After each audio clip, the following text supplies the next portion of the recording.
Hello friend आज हम बनाने जा रहे हैं, आपको पता है 22 रजब की टिकिया बनाने जा रहे हैं। तो उसके लिए हमने लिया है 1.25 किलो मैदा और उसमें हमने डाला है पाव भर रवा, क्योंकि हम लोग जो है जब टिकिया बनाते हैं तो उसमें रवे को ज़रूर डालते हैं। रवे से थोड़ा सा टिकियाँ जो है क्रिस्पी हो जाती हैं, तो इसलिए हमने 1.25 किलो मैदा लिया है और पाव भर उसमें डाला है रवा। और रवा डालने के बाद हमने उसमें डाला है और इसमें हमने डाला है 250 ग्राम नारियल का बुरादा, क्योंकि अगर आप लच्छे वाली नारियल डालेंगे तो जब आप टिक्कियाँ खाएंगे तो वो नारियल के जो लच्छे होते हैं वो मुंह में आएंगे। तो आप जब भी टिक्कियों में कुछ डालें नारियल, तो उसमें नारियल का बुरादा ही डालें, उससे टिक्कियों में बहुत अच्छा क्रिस्पीनेस आता है और खाने में जब नारियल का टेस्ट आता है तो बहुत अच्छी लगती है। तो इसमें हमने 250 ग्राम नारियल का बुरादा डाला है और अब हमने डालना है शक्कर।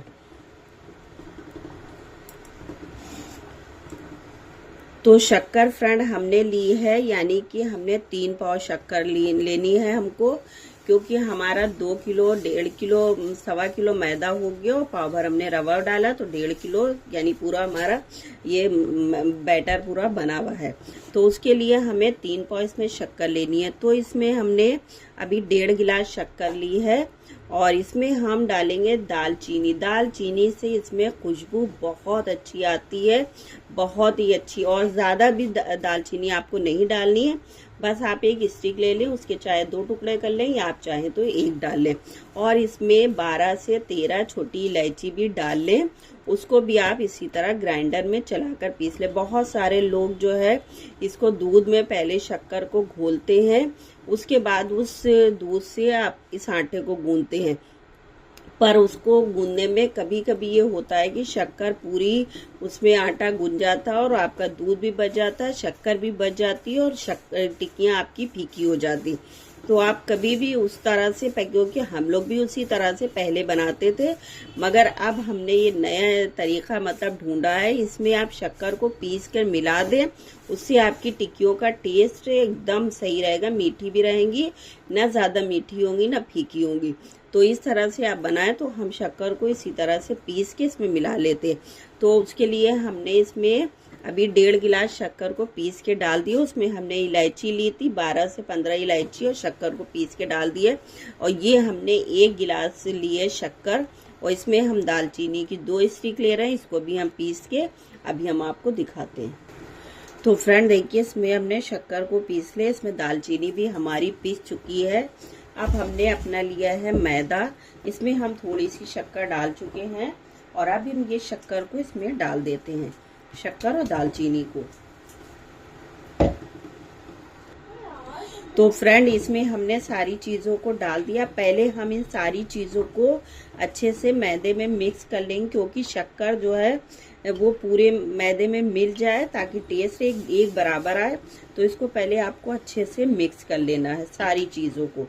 तो चलिए पहले हम सारे मैदे में शक्कर को और नारियल के बुरादे को, रवे को, इन सब सारी चीज़ों को हम अच्छे से इसी तरह से मिक्स कर लेते हैं। तो फ्रेंड इन सारी चीज़ों को अच्छे से हमने मैदे में मिक्स कर दिया है। तो फ्रेंड सबसे पहले अब हमें लेना है, ये हमने 1 किलो घी का पैकेट लिया है, इसमें हम आधा घी इसको कट कर लेते हैं।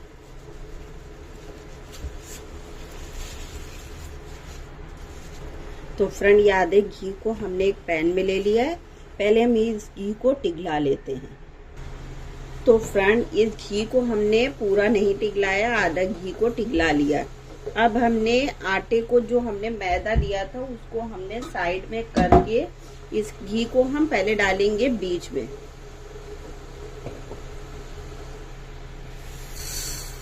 देखिए हमने इसमें आधा घी डाल दिया और आधा हमने इसी में छोड़ दिया इस पैन में। अब हम इस घी में इस तरह से इसको मैदे को डालेंगे, क्योंकि अभी घी आपका गर्म है, अगर आप इसमें हाथ लगाएंगी तो जल जाएंगी। तो इस वजह से आप इसमें इस तरह से मैदे को साइड से लेकर इसमें मिलाएं, तो कभी भी आपके हाथ नहीं जलेंगे और घी भी आपका अच्छे से इसमें मिक्स होगा। तो चलिए पहले हम इसी तरह से इसको मिक्स कर लेते हैं। तो फ्रेंड अब हम इस घी और मैदे और शक्कर, नारियल, इन सारी चीज़ों को घी के साथ अच्छे से मिक्स करेंगे। आप इसको इस तरह से तोड़ तोड़ के मिक्स करें ताकि घी की एक भी गुठली अगर इसमें बन गई तो वो मैदा आपका गुठली गुठली वाला हो जाएगा। तो इसको आप अच्छे से इस तरह से मिक्स करें ताकि आपका मैदा घी में अच्छे से मिक्स हो जाए। और इसी से आपकी टिक्कियाँ जो बनेंगी बहुत क्रिस्पी, बहुत ही कुरकुरी बनेंगी। आप इसी तरह बनाइए। अगर आपको हमारी ये रेसिपी पसंद आती है तो प्लीज़ लाइक कीजिएगा, शेयर कीजिए और सब्सक्राइब कीजिए। तो आप इसी तरह मिलाइए, इसको अच्छे से मिक्स कर दीजिए ताकि घी और मैदा और जिसमें जो सारी चीज़ें पड़ी हों अच्छे से मिल जाएं। तो चलिए हम पहले सारी चीज़ों को मिक्स कर लेते हैं। तो फ्रेंड देखिए हमने उस घी को मिक्स कर दिया है, मगर अगर हम इसको इस तरह मुट्ठी बनाएंगे तो ये देखिए नहीं बन रही है। तो इसलिए हम इसमें थोड़ा सा घी और डालेंगे। इसीलिए हमने आधा घी इसमें डाल दिया था पैन में, ताकि जब हमें घी कम लगेगा तो हम इसी को गर्म करके फिर से डाल देंगे।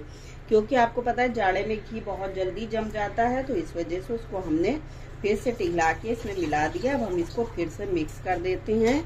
जब तक आपका घी इस तरह से मुट्ठी आप बांधे अगर नहीं बन रही है तो आपको इसमें घी मिलाना पड़ेगा। चलिए हम पूरा इसको मिक्स कर लेते हैं। तो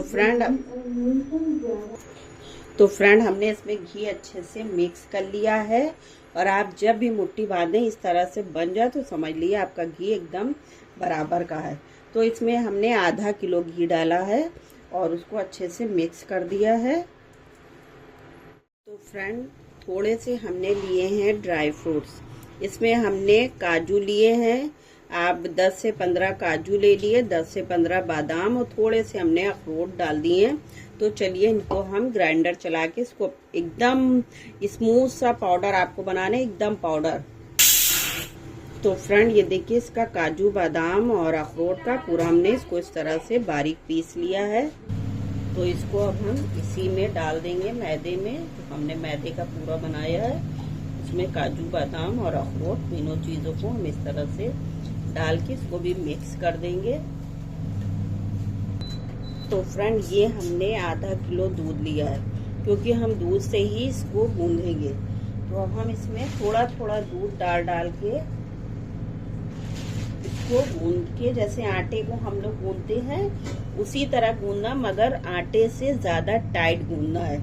अगर आप आटे के जैसा गीला गूंदेंगे तो फिर आपकी टिक्कियाँ बनने में थोड़ी सी आपको परेशानी आएगी, इसलिए आटे से आपको टाइट बनाना है। तो चलिए अब हम थोड़ा थोड़ा दूध डाल के इसको अच्छे से गूंद लेते हैं, फिर हम आपको इसको दिखाते हैं। तो फ्रेंड देखिए हमने इसको इस तरह से बांध दिया है। अब आपको इसमें 4-5 बार इस तरह से मुट्ठी भर करके इसको गूंदना है ताकि ये आटा आपका सॉफ्ट हो जाए। बहुत सॉफ्ट आपको बिल्कुल भी नहीं रखना है, इस तरह आप इसको गूंद लें। तो फ्रेंड देखिए हमारा टिक्कियों का मैदा बन चुका है। इसको हमने गूंद के अब इसको रेस्ट करने के लिए आप रख दें, आधे घंटे के लिए रख दें, 15 मिनट के लिए रख दें। उसके बाद जब हम टिक्कियाँ बनाएंगे तब हम आपको इसको दिखाएंगे। तो फ्रेंड देखिए यहाँ पर टिक्कियाँ बन रही हैं। इसको पहले ये बड़े सी लोई ले लें, उसके बाद आप इसको पटरे पर लेकर और बेलन लेकर उससे आप बेल लें और बेल के इस तरह से कटोरी से या जिस भी चीज़ से, गिलास ले लें, कटोरी ले लें, आप उससे इस साइज़ की काटने, किसी भी छोटे बड़े साइज़ की आप काट के बना सकते हैं। और इधर हमने चढ़ा दिया है घी। तो घी हमारा गरम हो रहा है, जैसे ही गरम होता है तो हम इसमें डालते हैं टिक्कियाँ। फ्रेंड ऑयल गरम हो गया, उसमें हमने डाल दी हैं टिक्कियाँ और इनको हम तब तक नहीं पलटेंगे जब तक ये एक तरफ से पलट के ऊपर नहीं आ जाती हैं, उसके बाद हम इनको पलटेंगे। तो फ्रेंड देखिए एक तरफ से हो जाए तब आप इसको पलट दें। तो आप देख सकते हैं हमने अपनी टिक्कियों को पलट दिया है और जब ये दोनों तरफ से हो जाएंगे तब हम इनको निकाल लें।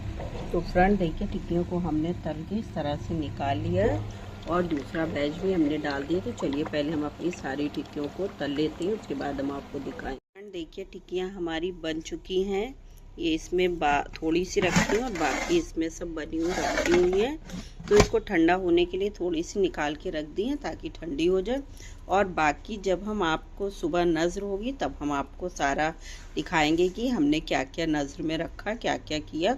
तो चलिए अभी के लिए फ़िलहाल के लिए हम जो है टिक्कियाँ हमारी बन चुकी हैं। तो फ्रेंड देखिए नज़र हो चुकी है, हमने फल काट दिए हैं, टिक्कियाँ हमारी बन चुकी हैं। थोड़ा सा हमने ड्राई फ्रूट्स को रोस्ट करके, सारे मेवों को काट के इसको रोस्ट करके इसमें रख दिया और बाकी मिठाई है। तो हमारे वो नज़र हो चुकी है। आप सबको भी 22 रजब की बहुत बहुत मुबारकबाद। और इमाम जाफ़र सादिक अलैहिस्सलाम की नज़र होती है, तो आप सबको इस नज़र की बहुत बहुत मुबारकबाद। तो चलिए इसी के साथ हम अपने इस व्लॉग को एंड करते हैं और मिलते हैं आपसे नेक्स्ट व्लॉग, नेक्स्ट रेसिपी के साथ। तब तक के लिए शुक्रिया, खुदा हाफिज़। आप लोग भी नज़र चखिए और दुआएं मांगिए, जिनकी जो भी दुआएं हैं, मुरादें हैं, इंशाअल्लाह मौला ने चाहा तो आप सबकी दुआएं पूरी होंगी। आमीन इलाही आमीन। तो चलिए इसी के साथ हम अपने इस व्लॉग को एंड करते हैं। मिलते हैं आपसे नेक्स्ट व्लॉग, नेक्स्ट रेसिपी के साथ। तब तक के लिए शुक्रिया, खुदा हाफिज़, बाय बाय। और हमने आप लोग के लिए पूरी टिक्कियों की रेसिपी आपके साथ शेयर की, आप लोग ज़रूर बनाइएगा, बना के खाइएगा। चलिए।